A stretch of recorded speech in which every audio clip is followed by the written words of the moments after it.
Eu estava revisitando algumas coisas que tenho o hábito de escrever, e como os irmãos sabem, eu gosto bastante de poesias, e há um tempo atrás eu tinha escrito uma e estava revisitando, e eu vi que tem muito a ver com o que a gente vai falar nessa noite.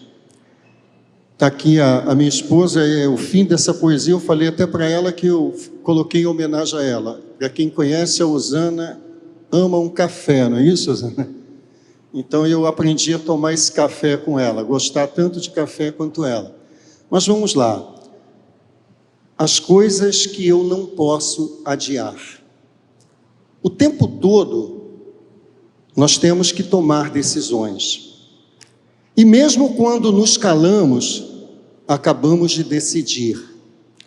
Na vida não há como adiar, postergar ou ignorar as decisões. Quando adiamos uma decisão, quando não queremos escolher agora, ainda que temporariamente, você acabou de decidir. Contudo, o que era temporário poderá ficar eterno.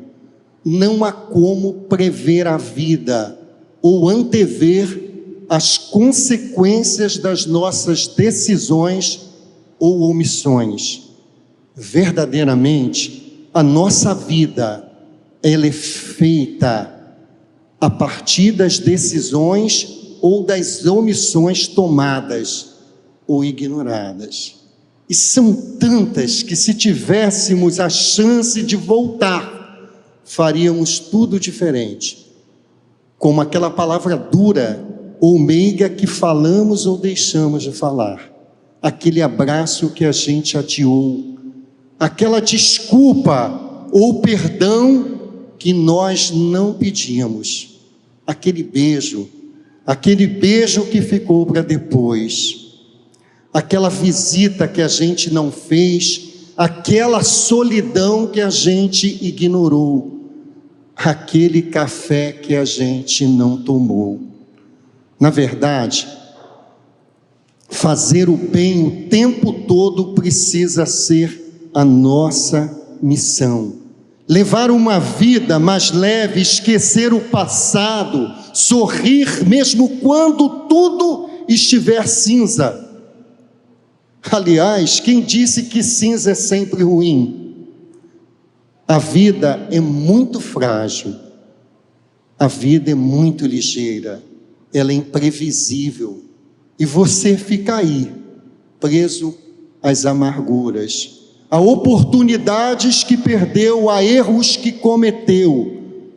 Mas se você ainda está vivo, agradeça, levante a cabeça, respire fundo, encare o mundo. Sem a necessidade de vencer o tempo todo. Quando você fracassar, aprenda a sorrir. Sorrir até chorar. Recomece, mas nunca deixe de acreditar no amanhã. O perdão e o amor são fontes inesgotáveis. E por mais que tudo esteja sombrio agora para você, o sol ainda vai brilhar. E um novo ciclo já vai começar. Tenha fé, siga em frente. E que tal um café? Que Deus abençoe vocês. Nós vamos pedir que você agora preste muita atenção no recado que a gente tem. E a mensagem da gente escolheu para falar para vocês hoje é importante demais para se ocupar com as coisas espirituais. Hoje, quando eu estava dando aula na nossa classe de EBD, os casados que não têm ido estão perdendo. Estava bom lá hoje, não estava, Rodney? Estava bom, né? O pessoal que foi gostou, teve um número muito grande de alunos, não é isso? E eu falei na nossa classe de manhã que quando a gente pensa em família, é muito comum quando você vê que os casais estão em conflitos ou passando por alguma necessidade, a primeira grande mentira que o diabo tem colocado para você é que você está casado com a pessoa errada. E como pastor de família, eu quero dizer para você o seguinte: você não está casado com a pessoa errada. Talvez você esteja fazendo as coisas erradas para a pessoa certa. Tente ver as coisas por um outro ângulo. A gente sabe que tudo na vida, quando a gente pensa em família, é uma questão de escolha. A vida nossa ela é resultado das decisões, como eu acabei de falar para vocês, daquelas decisões que nós tomamos. Tudo é fruto disso: carreira, profissão, com quem você queria casar, onde você vai morar, o que você vai comer, o que você vai fazer com a noite de hoje. Tudo isso é uma decisão que você precisa tomar. Deus nos fez seres pensantes, tá certo? E o mais gostoso de tudo isso é que Deus deu a mim e a cada um de vocês a possibilidade de escolhas. Sem a possibilidade de escolha não há amor. E quando eu penso sempre em família, em casais, eu sempre tenho dito o seguinte: não existem casais perfeitos. Aprenda isso: não existem casais perfeitos. Existem sim casais que escolheram se amar. E o amor é uma decisão. E você hoje pode tomar essa decisão, tá certo? Lá no meu quarto, na minha casa, é difícil a gente convencer as mulheres, às vezes, que precisa de uma parede, né, Zana? Eu sempre falo que eu preciso de uma parede na casa para botar os meus quadros. Mas a Zana, às vezes, fala: esse quadro não está combinando com o resto da ornamentação da casa. Aí, com muito sacrifício, eu escolhi uma paredezinha lá atrás, onde ficam os meus livros, está bem pequenininha. Aí eu esperei ela dormir, fui lá e colei os meus quadros, porque aí eu falei: quando ela acordar, eu acho que ela não vai pedir para tirar, não. E dentre os muitos quadros que eu tenho ali, tem um que é uma frase que eu gosto muito, é do Pablo Neruda. Ele fala assim: você é livre para fazer as suas escolhas, mas você é prisioneiro das consequências. Esse texto que nós acabamos de ler agora, ou que vamos ler agora, ele diz o seguinte: olha, pouco mais adiante, viu Tiago, filho de Zebedeu. Quem que viu eles? Jesus, tá certo? Pouco mais adiante, Jesus viu Tiago, filho de Zebedeu, e João, seu irmão, que estavam no barco consertando as redes. O versículo 20 fala assim: e logo os chamou, deixando eles o barco e seu pai Zebedeu com os empregados, seguiram após Jesus. O texto que a gente acabou aqui de ler, ele fala da chamada dos filhos de Zebedeu, tá certo? Quando Jesus começou a compor o quadro de discípulos, ele estava ali passeando ou passando pela beira do mar, e ele viu esses homens. Eles estavam trabalhando com seus pais, Tiago e João, estava ali trabalhando, e o texto diz que, mediante o convite de Jesus, eles largaram barco, redes e peixes e seguiram Jesus. Mas eu não quero falar aqui nem de Tiago e nem de João. Eu quero pensar com vocês com relação a Zebedeu. Porque ao mesmo tempo que Tiago e João, ao ouvir o convite de Jesus, eles seguiram, Zebedeu ficou. Eles foram e o pai ficou. Eu comecei a pensar que talvez Zebedeu, ele era muito importante. Talvez ele estava muito ocupado. Muito importante, muito ocupado, e acabou tomando uma decisão muito errada. Quantas vezes a gente adia as decisões? Ele ficou com o barco, Zebedeu ficou ali com o barco, com as redes e com os peixes. Zebedeu ficou também com os empregados. Talvez para Zebedeu, Jesus era um pregador desconhecido. Talvez sem chancela da sinagoga, quem sabe um itinerante, um desconhecido, talvez um freelance. A verdade é que Zebedeu, ele preferiu ficar com o barco, com a rede, com os peixes e com os empregados. Ele ficou na zona de conforto, com aquilo que na sua avaliação era mais seguro, era mais estável. Lendo a Bíblia e pesquisando para fazer essa mensagem, eu pude perceber que Zebedeu, naquele tempo, ele era um homem muito importante, muito ocupado, mas tomando uma decisão errada, muito importante. Talvez muita gente que esteja aqui se considere muito importante. Talvez você ache, como Zebedeu, que você está muito ocupado para se preocupar com questões espirituais. Mas como eu disse no início da nossa mensagem, tem decisões da nossa vida que não podem mais ser adiadas. Zebedeu era muito importante. Talvez ele se achasse importante demais para se preocupar com realidades espirituais. E isso é muito comum hoje em dia. Eu pesquisei esse nome feio, né, Zebedeu. Tem alguma mulher aqui que está grávida? Não é uma opção, esse nome não é bonito, Zebedeu. Mas o significado sim, tá? Zebedeu significa presente de Deus. Então o nome tem um significado muito bonito. Mas na verdade o que eu pude perceber é que, não obstante o nome Zebedeu significar presente de Deus, Zebedeu não conseguia ver os presentes de Deus na sua vida.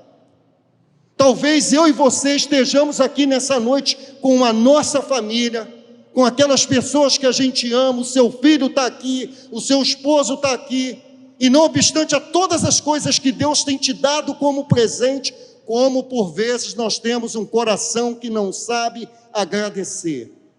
Você já parou para agradecer? A sua esposa está aí do seu lado, o seu filho está aí do seu lado. Isso não é motivo de sobra para você estar feliz.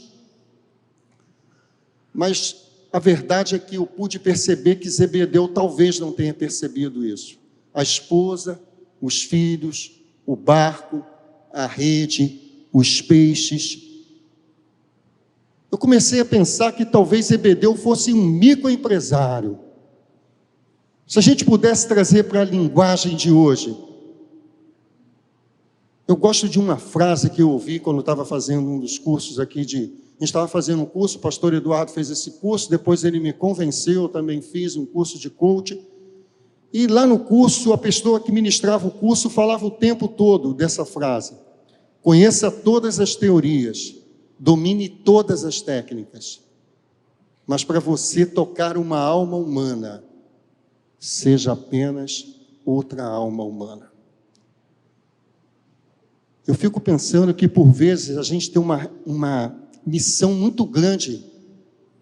A Sirlene lançou um desafio, falar do evangelho para os que estão de casa. No primeiro momento a gente não acha fácil.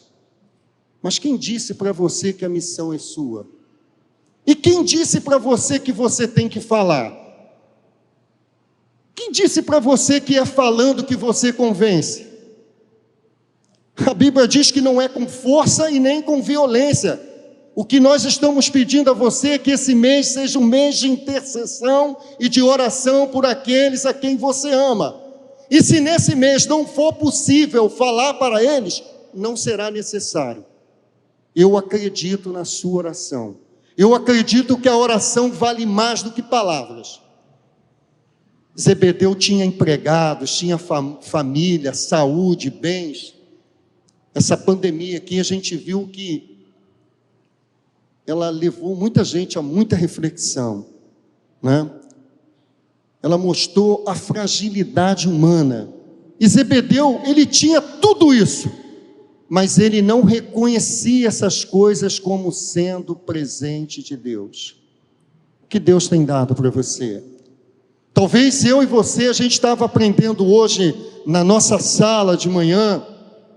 Homens e mulheres são tão diferentes, sim ou não? Sim, né? E hoje a gente aprendeu que isso é bom. Sabe por quê, mulher? Porque você não está casada com outra mulher. E homem, você não está casado com outro homem. Como é que você quer que a sua mulher pense igual a você? Não tem como. E hoje na sala nós tivemos tantos conselhos legais e a gente aprendeu tanta coisa legal. Uma das coisas que mais me tocou quando a gente estava preparando esse estudo é que a gente pôde vivenciar na prática o que a gente estava falando ali. Que homens e mulheres são diferentes, mas isso não é motivo para você achar que o seu casamento não tem jeito. A gente aprendeu ali, e a gente foi até engraçado, eu contando para os irmãos, quem aqui em casa é o faz tudo? Tem alguém aqui que gosta de fazer tudo em casa, sim ou não? Tem gente aí? Olha, eu às vezes gosto de mexer um pouquinho nas outras coisas, né? E eu contei para os irmãos que eu estava falando na EBD de manhã que quando a gente, homem, cadê os homens? Faz assim com a mão. Aprenda uma coisa hoje, tá? Quando você chegar na sua casa e a sua mulher te chamar para conversar sobre determinado problema, ela não quer que você dê a solução. Ela só quer que você a escute. Mas o homem pega o chapéu do faz tudo, o que ele faz? A mulher começa a falar em 2 minutos, né, Rodney? A gente vivenciou isso na sala hoje. Ele já interrompe e começa a arrumar a solução, ele é muito prático. Mas aprenda uma coisa, a tua mulher não quer a solução, ela quer a empatia, ela quer o acalanto, ela quer o aconchego, só quer te ouvir. É típico das mulheres isso aqui. Não é isso? É típico das mulheres. E a gente também aprendeu, começou a conversar com as mulheres, a gente viu também que o homem também assim é voltado para resultado, tá? Aí eu contei para os irmãos uma experiência, ontem foi um dia árduo, eu falei, vou trocar um chuveiro aqui em casa, estava dando um trabalho, e eu estava falando que os eletricistas é fácil, você vai lá, já sabe qual é o fio que você desliga, não pode tocar esse com esse, e eu falei, o eletricista só vem segunda-feira, não, vamos trocar esse chuveiro, né, Osana? Vamos. Como é que quem não sabe fazer faz? Eu desliguei a luz da casa todinha, né? Vamos desligar tudo, para não tomar choque, é assim que a gente faz, né? E desligando toda a luz, ficou escuro, como é que eu vou acertar para botar o chuveiro? Botei 2 escadas no banheiro e chamei a Osana para a missão, né? Vem cá, Osana, sobe numa escada que eu subo na outra. Fica com a luz do celular em cima, a gente trocar. Os irmãos, o serviço que era para ser feito em 5 a 10 minutos, já estava levando quase meia hora, e a Osana já estava suando ali. Até que a Osana teve uma grande ideia, ela falou, por que você não deixa isso para o eletricista fazer na segunda-feira? Vocês acham que eu aceitei, sim ou não? O que eu respondi como homem? Eu sei fazer. O que ela estava me dizendo era melhor dos mundos, era a coisa mais coerente possível. Você não é eletricista, cara, espera isso aí. Eu estou suando, não estou aguentando mais ficar aqui nessa escada. Mas eu falei, não, fica tranquilo, eu não faria se eu não soubesse fazer. E liguei, liga o chuveiro, que beleza, a água estava toda fria, não liguei certo.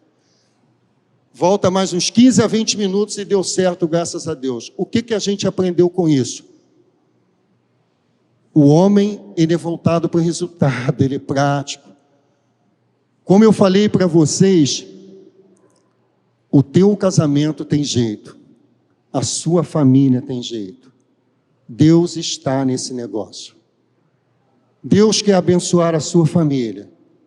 O seu filho tem jeito. Eu gostei muito da música que o pastor Júnior estava cantando aqui, e ela traz uma esperança no nosso coração. Quantos pais que estão aqui que o seu filho não está muito próximo de Deus? Mas voltando ao texto, muitas vezes, eu começando a pesquisar sobre Zebedeu, eu percebi alguma coisa. O nome Tiago e João, mesmo seguindo a Cristo, eles não são citados o tempo todo. Tem passagens em que Tiago e João estão no contexto, e o escritor da Bíblia Sagrada, eles se referem a Tiago e João como sendo simplesmente os filhos de Zebedeu. Muito ocupado, muito importante, mas fazendo a coisa errada. Ele era muito importante. Quem você é? Bastante conhecido. A esposa de Zebedeu, quando viu os filhos aceitarem o convite de Jesus, essa mulher também aceitou Jesus. Ué, pastor, mas como assim? Está claro isso aqui. Vocês podem comprovar lá em Mateus 27, 56, quando elas vão ao túmulo. Está certo? E se achavam ali Maria Madalena, Maria mãe de Tiago e de José, e a mãe dos filhos de Zebedeu. Eu não sei nem o nome dessa mulher, mas a Bíblia se refere a Zebedeu como sendo, ou falando dele o tempo todo. Olha, para Zebedeu, barcos e peixes valiam mais do que uma decisão ao lado de Cristo. O que você tem colocado em primeiro lugar na sua vida? Para muita gente, hoje em dia, barcos e peixes continuam valendo mais do que ouvir o chamado de Jesus. Substitua esse barcos e peixes aí por outras coisas. Talvez o seu emprego. Quantas vezes a gente, naquele afã de trabalhar, e a gente vive no mundo corporativo, eu lido bem com isso aí. Confesso aos irmãos que por vezes eu chego em casa esgotado, né? A gente pega 8 horas, vai sair quase 7 horas da noite, uma pressão danada. E por vezes nós somos tentados a levar os problemas do trabalho para casa. Eu já falei nessa igreja aqui que eu tenho aprendido, tá? Não consegui aprender ainda 100%, mas eu tenho aprendido que eu preciso equilibrar bem isso aí, né? E eu já falei com vocês. Eu ouvi uma vez um pregador que ele disse que a gente precisa aprender a equilibrar e pensar na vida, permita contar para os que já ouviram, como sendo um jogo, em que você tem que equilibrar quantas bolas? 5 bolas. E esse pregador, ele falou assim, não coloque essas bolas em ordem de grandeza não, tá? E ele disse assim, a primeira bola é o trabalho. As outras 4 são família, saúde, amigos e fé. A primeira bola é o trabalho. As outras 4 são saúde, família, amigos e fé. Só que ele disse o seguinte, a primeira bola, ela é de borracha. O que isso quer dizer? Quando ela cai, ela quica. As outras 4 bolas são de vidro. Quando elas se quebram, os danos são irreparáveis. Não há como reparar mais a saúde quando você perdeu. E muitas vezes não há mais como reparar a família quando você perdeu. Não há mais como reparar a sua fé quando você perdeu. Coloque as coisas aí. Barcos e peixes não podem ocupar o lugar de Jesus. Quantos aqui têm família, saúde, bens, trabalho, mas nunca enxergam a mão de Deus sobre a sua vida? São muito importantes como Zebedeu para se ocuparem de realidades espirituais. Tem muita gente que diz que religião é coisa de gente alienada. E o mais interessante é que essas pessoas, quando querem criticar os cristãos, eles começam a pegar alguns erros que acontecem, infelizmente acontece, de pessoas que estão aqui, e nós não temos como impedir isso, porque o próprio Jesus falou que esses escândalos surgiriam. Mas eu posso pensar que a minoria faz isso. A maioria são pessoas, a maioria é composta de pessoas sérias. E eu estava falando com uma determinada pessoa, e ele estava criticando, ele professava, nada contra, mas ele professava a religião dele ali, e ele estava criticando os cristãos de uma maneira bem severa, por causa de erro de um.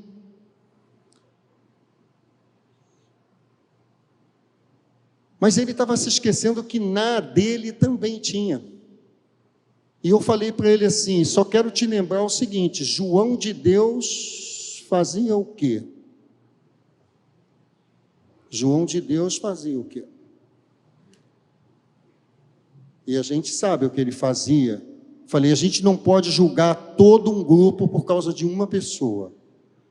Nunca pense que seu barco, redes e peixes são mais importantes que o seu compromisso com Deus. Alguém poderá dizer para mim assim, pastor, mas o senhor cometeu um equívoco, porque Jesus ele não chamou Zebedeu, ele chamou os seus filhos. Mas espera aí um pouquinho. Ele chamou os filhos e por que a mulher foi? A mulher de Zebedeu foi. E eu quero acabar com essa mentira para você aqui nessa noite. Todos nós somos chamados, o convite está para todos. Vinde todos. O convite do Senhor é para todos vocês. O convite é para mim, é para você. Deus não faz acepção de pessoas. O convite está estendido a cada um de nós. Apocalipse está escrito assim: eis que eu estou à porta e bato. Se alguém ouvir a minha voz e abrir a porta, eu entrarei na sua casa, cearei com ele e ele comigo. Deus respeitando a sua decisão. Não adie mais essa decisão ao lado de Cristo. A família de Zebedeu foi alcançada, tá certo? A mulher viu o impacto que Cristo causou na vida dos seus filhos.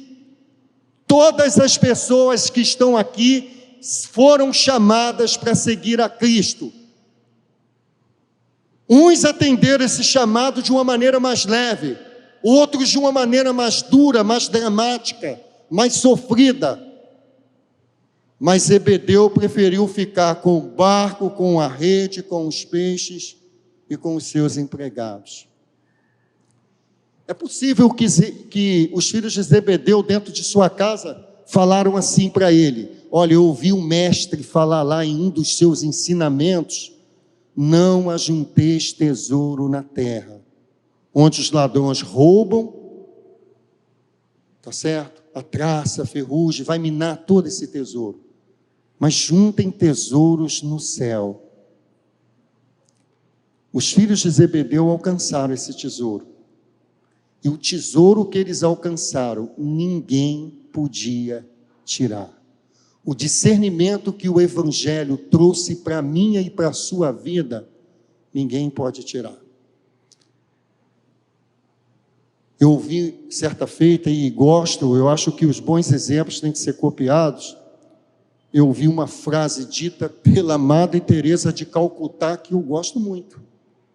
Ela falou assim nessa frase, alguém perguntando, fazendo uma entrevista com ela, falou assim: como que a gente faz para promover a paz mundial? E ela falou assim: vai para a sua casa e ame a sua família. Você quer promover paz mundial, mas não ama nem a própria família. Como é que a gente vai fazer? Zebedeu fez uma confusão muito grande, como os materialistas pragmáticos têm feito. As pessoas do mundo de hoje têm vivido em função das coisas. Coisas têm sido mais importantes do que realidades espirituais. O que Zebedeu esqueceu é que ele tinha uma alma. Nós temos uma alma. Barcos e redes se acabam, mas a alma não.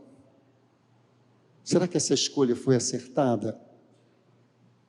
Muito importante. Ele era um homem muito importante, muito ocupado, mas ele estava muito errado, muito errado. Olha,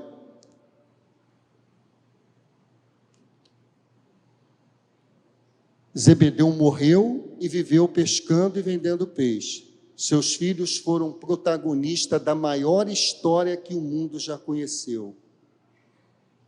Eles viveram experiências lindas com o mestre. Zebedeu ficou com seu barco, com a sua rede, com os peixes. Mas a sua mulher ficou ao pé da cruz. Ela teve o privilégio de ouvir os anjos dizerem para ela que Cristo ressuscitou. Todas as coisas, irmãos, para a gente concluir a nossa mensagem, que nós ganharmos aqui, elas ficarão aqui. A gente veio nu para esse mundo e nós vamos voltar sem nada. A única coisa que eu e você podemos levar quando a gente estiver diante de Cristo é aquilo que nós fizemos com o chamado do Senhor. Barcos e redes vão ficar, tá? Zebedeu era muito ocupado por entender isso. Olha, não esteja ocupado demais para Cristo, tá?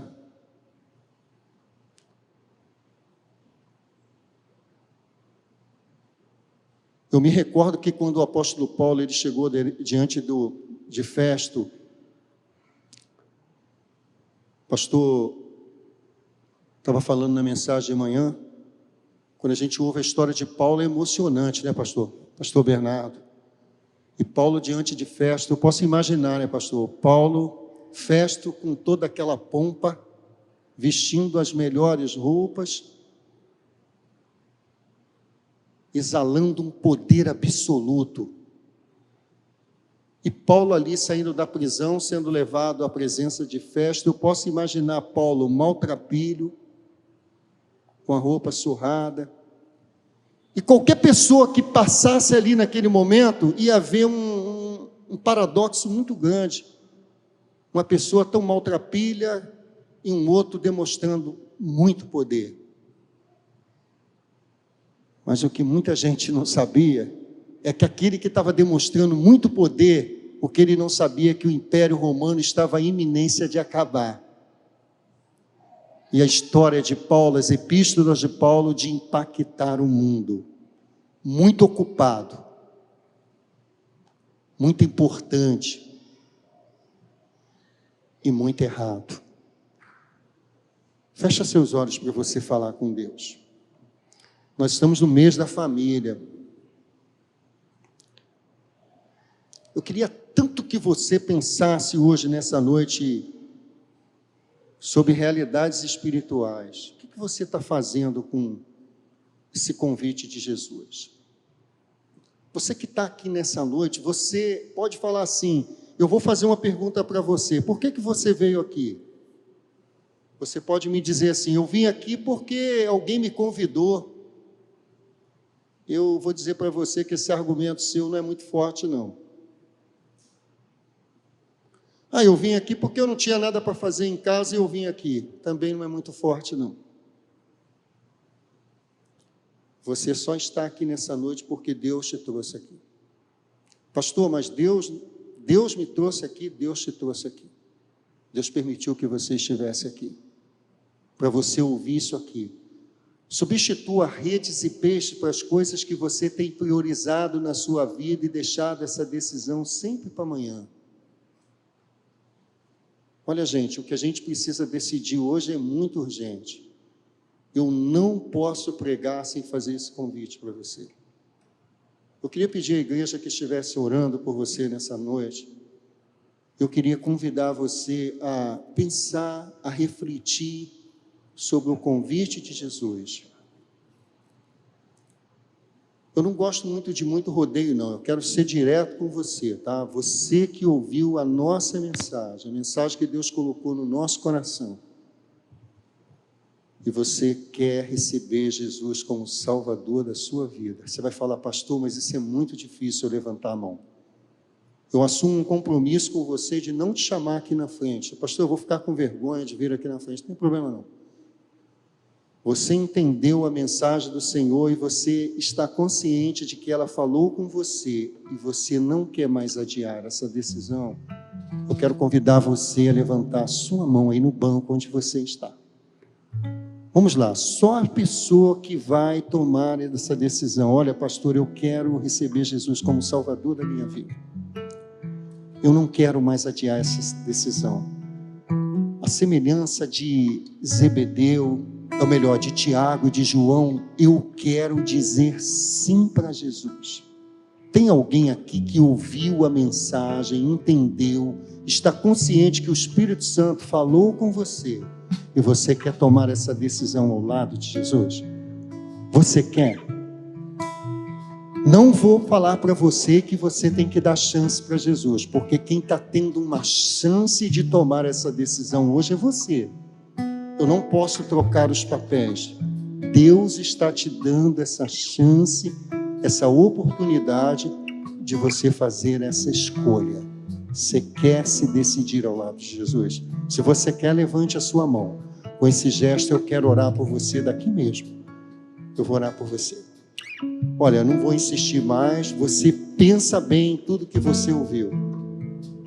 Não adie mais essa decisão ao lado de Jesus. Nada nesse mundo é mais importante do que você dizer sim para Jesus. Pensa nisso. Quando terminar esse culto, se você ainda sentir desejo, me procure aqui que nós vamos conversar. Eu quero orar pela igreja agora. Deus, eu te agradeço por esse culto. Eu te agradeço pelas pessoas que estão aqui, Senhor. Eu te agradeço pelas famílias, pelos filhos, pelos sonhos que o Senhor está colocando nesse momento no coração de cada irmão, de cada pessoa que está nesse lugar. Deus, nós queremos confessar a nossa total pequenez e a nossa dependência total, Senhor, em relação ao Senhor. Nós queremos dizer que nós não podemos fazer nada sem a Tua presença. E que esse mês nós só vamos alcançar os nossos familiares se o Senhor for conosco. Porque se o Senhor não for conosco, a gente não consegue. Mas se o Senhor estiver ao nosso lado, nós somos mais do que vencedores por Cristo Jesus. Dá-nos um resto de domingo abençoado, Senhor. Uma semana muito rica e muito cheia da Tua presença.